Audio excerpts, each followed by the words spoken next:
Hey world, Canada here. And I'm just on to say that the difference between lies and truth have been a problem for all of eternity. Propaganda comes from the root of to propagate, to spread, to flourish. You can do that for good and you can do that for bad. You can do it for truth and you can do it for lies, right? The very first known recorded propaganda was done by the Catholic Church to spread the message of Jesus to other areas that were pagan. And of course, as we know, that led to great damage across the world and colonization of many, many native lands. Whether it was done in good deed or not, it caused a lot of problems. So now what we're seeing is autocracy versus democracy, right?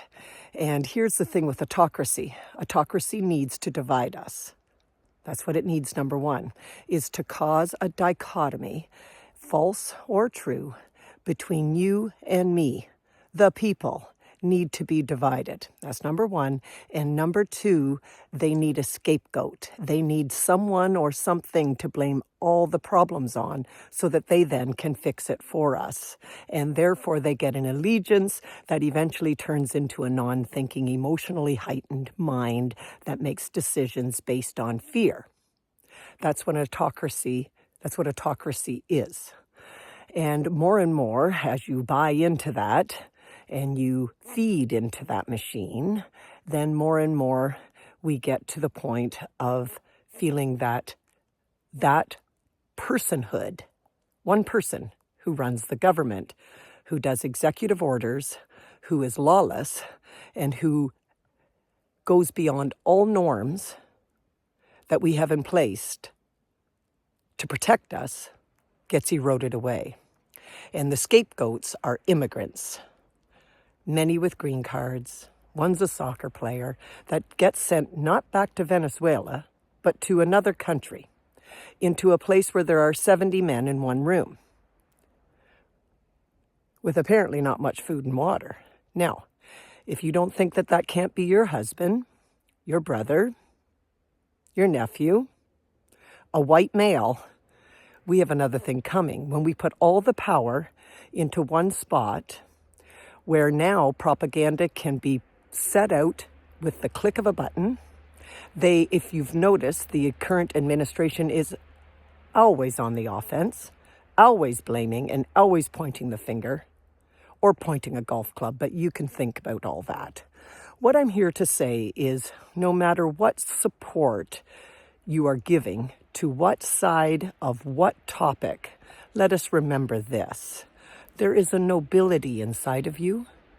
There is a sense of truth inside of you. There is a sense of just inside of you that at the very least should be able to say whatever can happen to one small minority can happen to me. And when an autocracy gets running out of immigrants and running out of the gays and lesbians and transgenders, they will be coming after you. They need one, you see, or it doesn't work. So it's just a matter of when we subscribe to an administration that is an autocracy, we need to know that it is coming after us eventually. So for today, know that you matter. Know that you have nobility in you and you have a sense of justice in you that must be ringing alarms when innocent children are taken, is taken from them.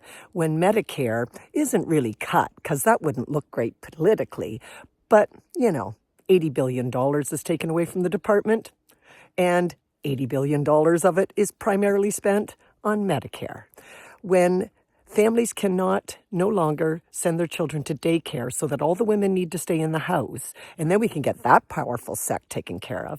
Do you see what is happening?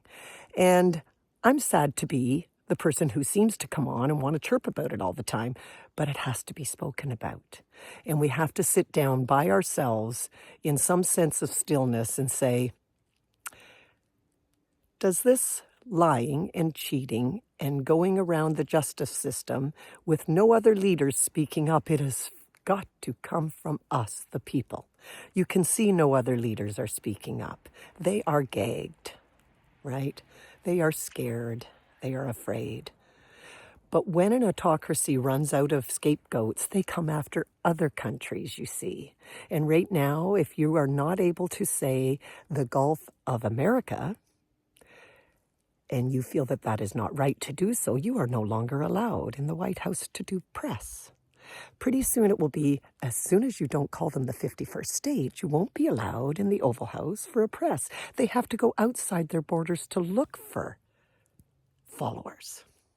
So we are next. Canada is standing in line in the sense of protecting for freedom, just like Ukraine is. And we must come together as people. And this is Sue from Canada.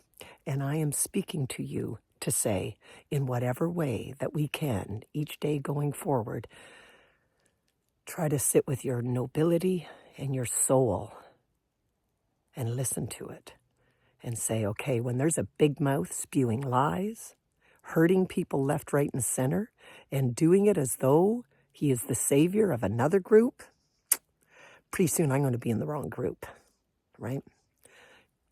That's the way it works. Thanks for listening. Thanks for tuning in. And share it so that we can keep talking about the problem, the elephant, the pink elephant that is defecating in the room. Cheers.